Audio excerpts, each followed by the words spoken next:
ప్రియమైన దేవుని వారలారా, ఈరోజు ఒక ప్రత్యేకమైన ఉద్దేశంతోటి ఈ వీడియోలో మీ ముందుకు రావడం జరుగుతుంది.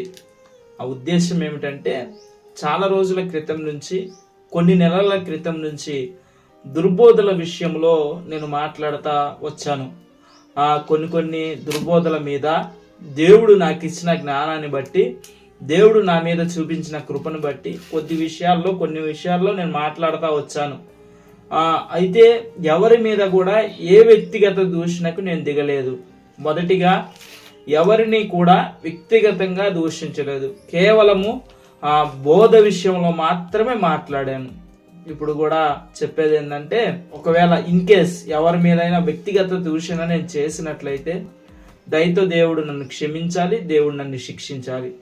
తర్వాత మీరందరూ కూడా, యావత్ ప్రపంచ క్రైస్తవ అన్నదమ్ములు, హైందవ సహోదరులు, ముస్లిం సహోదరులు, ప్రతి ఒక్కరూ కూడా చెడ్డ మాటలు ఏమన్నా మీ మీద పలికి ఉంటే దయతో నన్ను క్షమించండి. ఇంకెప్పుడు కూడా వ్యక్తిగత దూషణ ఎవరి మీద చేయను, కేవలం బోధ విషయంలో మాత్రమే మాట్లాడతాను. ప్రతి ఒక్కరూ కూడా గమనించాలి, క్రైస్తవ అన్నదమ్ములైనా హైందవ సహోదరులైనా ఎవరైనా సరే ఎవరిని కూడా వ్యక్తిగతంగా దూషించకండి. ఎందుకంటే దేవుడు మనకు అలా నేర్పించలేదు. ఎవరి గ్రంథాల్లో అయినా, ఎవరి ధర్మంలో అయినా ఎవరిని కూడా వ్యక్తిగతంగా దూషించమని లేదు. దయచేసి ఎవ్వరు కూడా వ్యక్తిగతంగా ఎవ్వరి మీద దూషణలు చేయొద్దు, వ్యర్థంగా కామెంట్స్ పెట్టొద్దు, నెగిటివ్ కామెంట్స్ అనగా బూతులు ఎవరి మీద పెట్టొద్దు.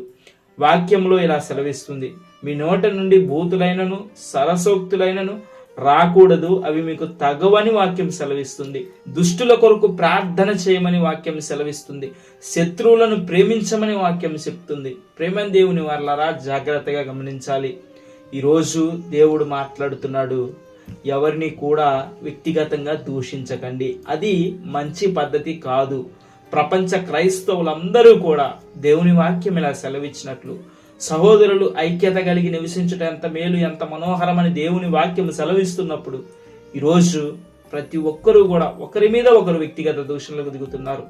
అలాంటిది కరెక్ట్ కాదని దేవుడు ఈరోజు ప్రతి ఒక్కరికి తెలియజేస్తున్నారు.